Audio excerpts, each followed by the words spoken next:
Good morning, Toastmasters and guests. Good morning. What do I believe that my mom thought of me? I cannot say in this room.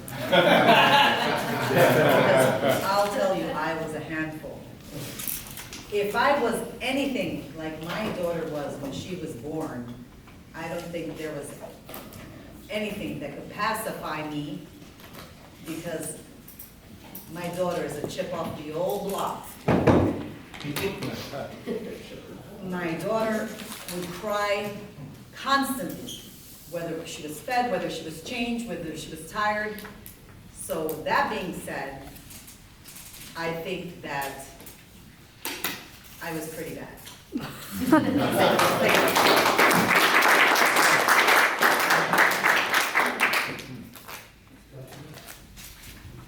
What did your mother think of your father?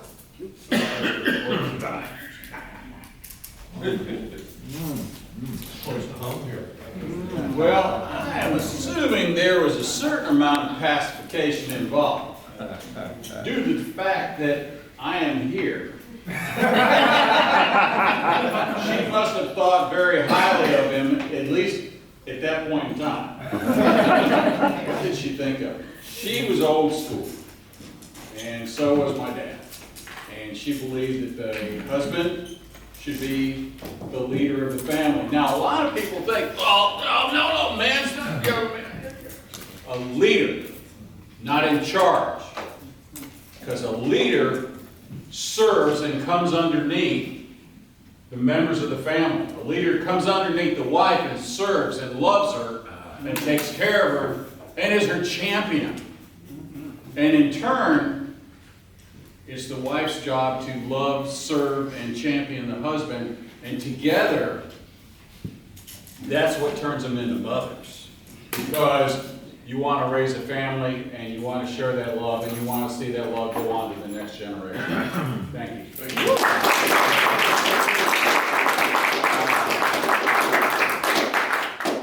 Who's your mom's favorite movie star? Toastmaster Roy Shear.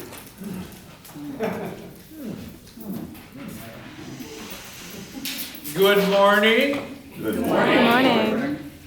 I don't have much to say about this topic. I feel like I'm wearing a pacifier.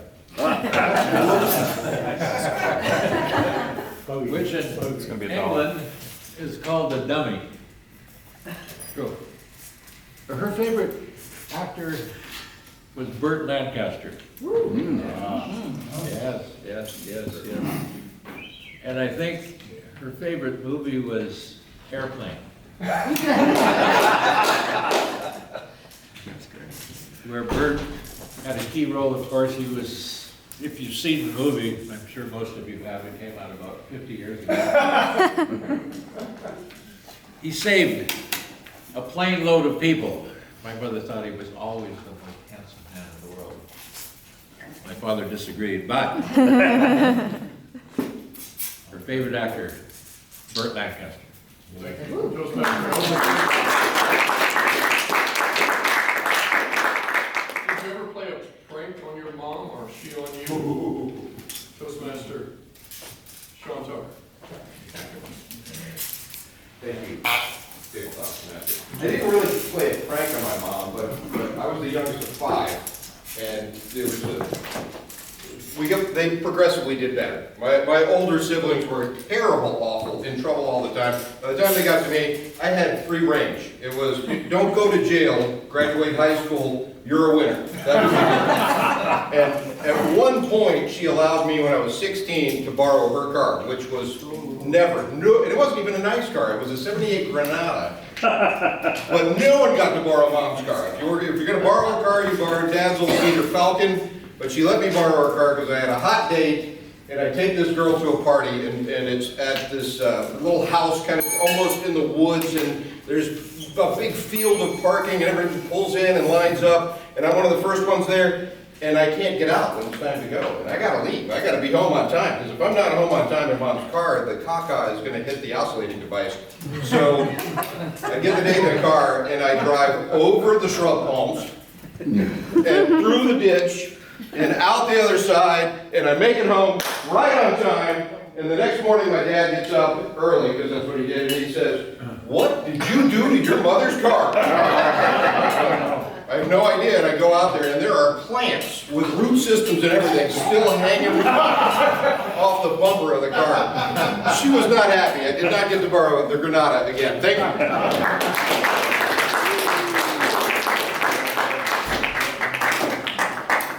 Did you have a friend that your mom particularly disliked? And why? Toastmaster Mark English.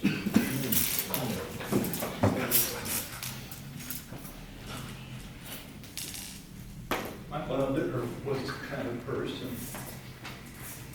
who pretty much liked everybody.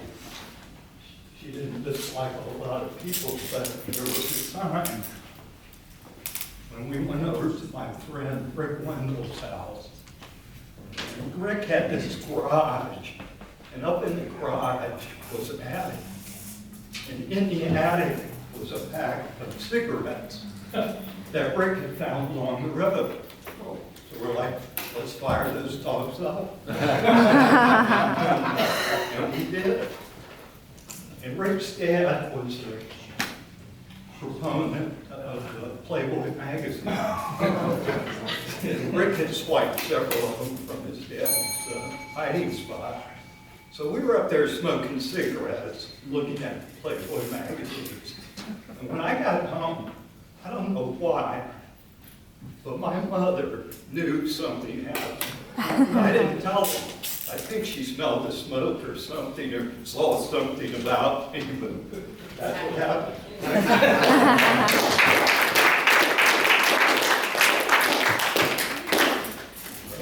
When your mom was super mad, what would you do to pacify her? Toastmaster Amara Logan. No, she's decided. Toastmaster Tim Rick. Would you repeat the question, please? When your mom got super red hot, firing mad at you, what would you do to pacify her? We want to talk about, you got a redhead from Ireland. What do you think? Tempered? Wow, did she have a temper? She had 10 kids to contend with. Wow. And whatever I needed to do, you did for Mom. What she really liked, and we wrote a book because of this, was she liked me to brush her hair at night after she'd done all the things she had to do during the day. And brush her hair I did. And she loved it. She just so relaxed, and she needed that. Think about 10 kids. That's a lot of work. I remember peeling potatoes after school. That was my job.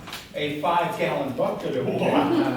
You realize how dry your fingers get and raw from all that starch in your fingers? It's incredible. But my mom was a beautiful woman. She was, like I said, a redhead from Ireland. And she, what was I going to say? I forgot. Anyway, the best way, I brushed her hair.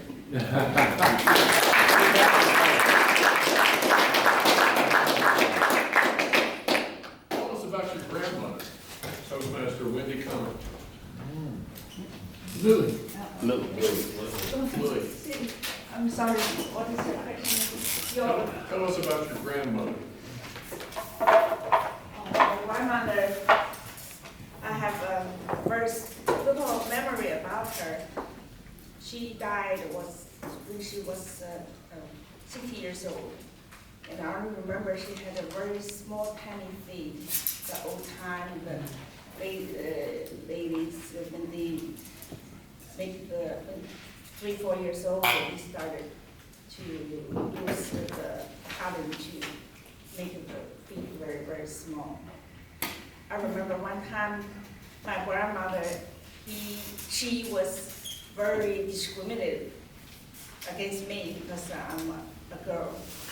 So to pacify me, and my mother is treating me very nice to make my heart feel equally. I don't hurt as much because of her action. Thank you.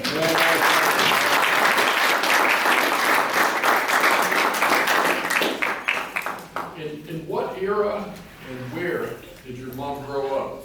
Toastmaster Jordan Cameron. Oh, You got me on that one. What's the question? In what era and where did your mom grow up? And who taught you how to Craziest thing in the world. You look at me, you never would have guessed this. My mom learned how to dance ballet, once performed before royalty in the Royal Winnipeg Ballet.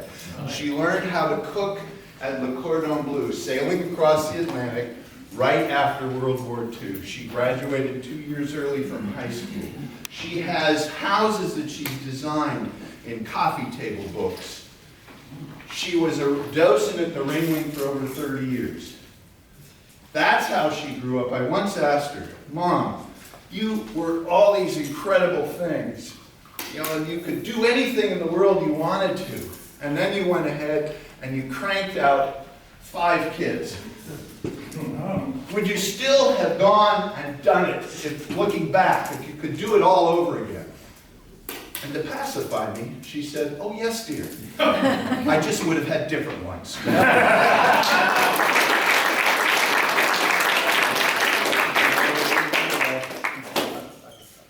What one piece of technology or gadget do you wish your mom had when you were a kid?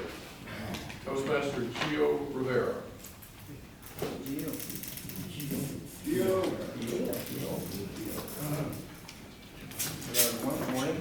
Good morning. What piece of technology or gadget do you wish your mom had the benefit of when you were growing up? What kind of technology would I wish my mom had when I was growing up? It's funny now because the invention of the smartphone is quite the invention of our age. Back in the day when maybe I wasn't feeling well, and she was telling me that rubbing Vicks on my chest would make me feel better if I'm really sick, or that other superstitions such as don't go into the pool until 30 minutes after eating. Doing the research, if she had the smartphone, she would know that that's not true. So, thank you.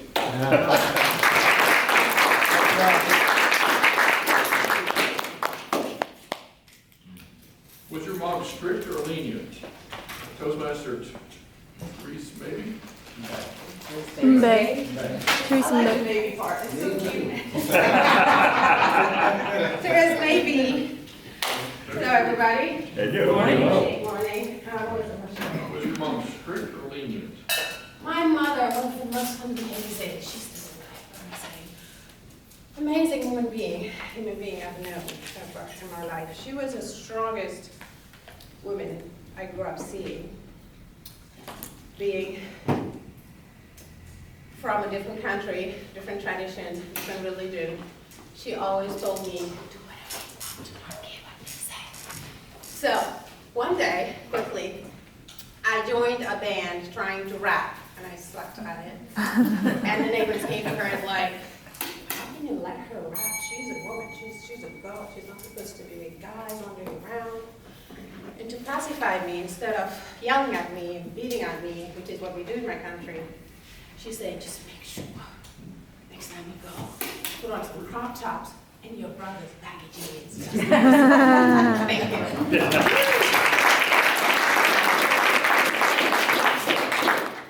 What were some of your mom's hobbies? Toastmaster Shauna Jackson. Am I allowed? I'm thought of the day. Well, we're in a fan, so. Toastmaster Hannah. What was my mom's favorite hobbies? Well, my mom, as every single friend of mine knows, is an angel. I have grown up having the most fantastic role model of a mother, and she is a very low-key, laid-back person. Everyone knows that she's very easygoing. She usually is the quiet one in the group who hears everything. But hobby-wise, she really loves gardening. Everyone knows she has a green thumb. My stepdad actually made her a greenhouse when they got married. He's a very handy man. He'll make her everything she desires, and I just can't be more grateful for him to be taking care of my mom. He made her an art room, because she's an artist, and he made her her greenhouse. And every weekend, she's in either of those rooms just being able to finally do things for herself that she never did, being a single mom, taking care of us 3 girls throughout, my childhood. So now I'm so grateful for her to have time for herself now that she's older.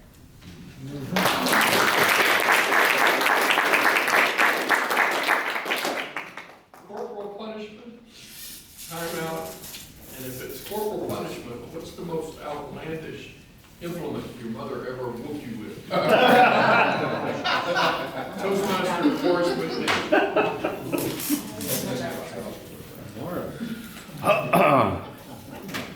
Unfortunately for me, it was most often corporal punishment.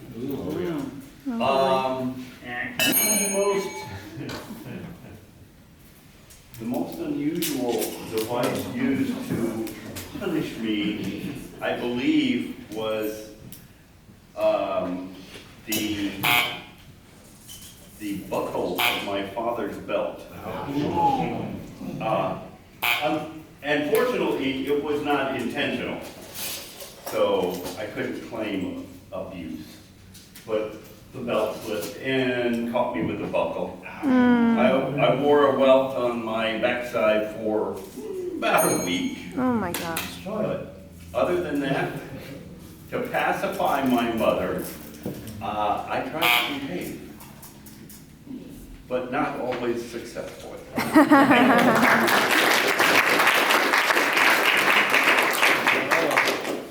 What was your mom's favorite travel destination? Toastmaster Karen Reber. Oh. Good morning, Toastmasters and guests. Good morning. My mom's favorite travel destination was, I grew up on the West Coast. My grandparents lived in Largo, Florida, and every summer we would drive from Colorado to Largo, and they would dump me off for 2 months to stay with my grandmother so I could get to know her. I was the youngest of 4 children, and so I was that late life baby, and my parents had the wherewithal to take me places and do things with me that they couldn't do raising 3 children during World War II. So to pacify them, I learned how to play cards. My grandmother taught me everything on how to play the card games. Became a very proficient poker player, just an FYI. And so that was our family tradition for many, many years. My parents have since passed, 2003 and 2006. My grandparents passed away when I was a junior in high school many, many years ago.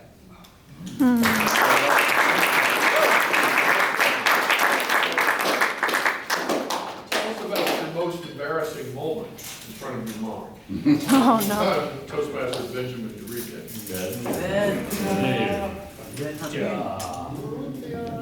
The most embarrassing moment. Well, it was so long ago that I just don't remember anything.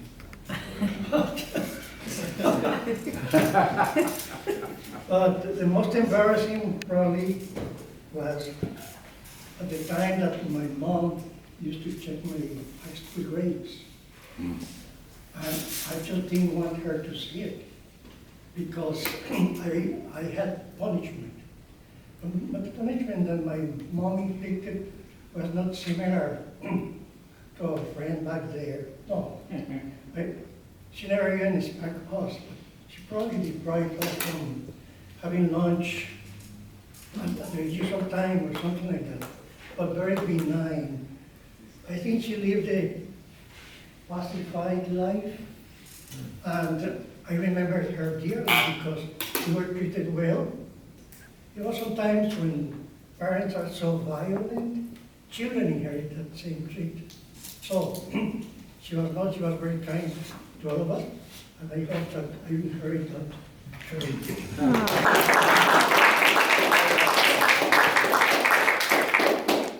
Thank you, Toastmaster Benjamin, whatever you said. Was your mom openly affectionate or more reserved? Toastmaster Robert Lee. Thank you. I did the invocation. Did we miss anyone? Was your mom Openly affectionate or more reserved? Toastmaster Jim Glenn. Or Robert's mom.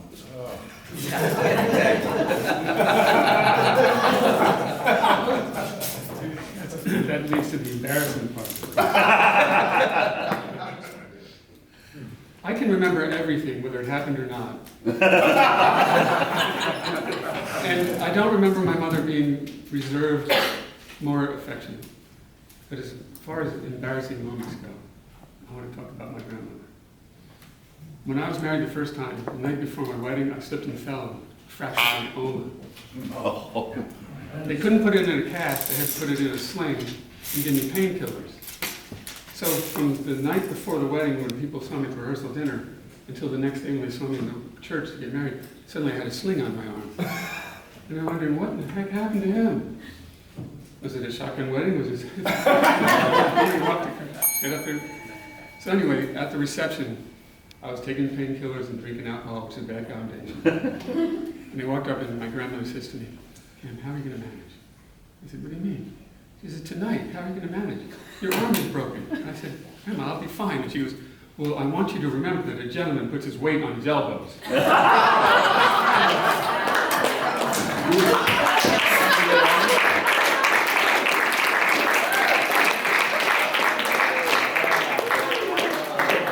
If we miss anybody, I've got time for one more. Or we get in. That's a good way. We get in with Kim's grandma's voice of experience. Master timer, Toastmaster timer, do you all qualify? Yes, everyone calls. All right, please vote for two, take a 2-minute break. Nice job.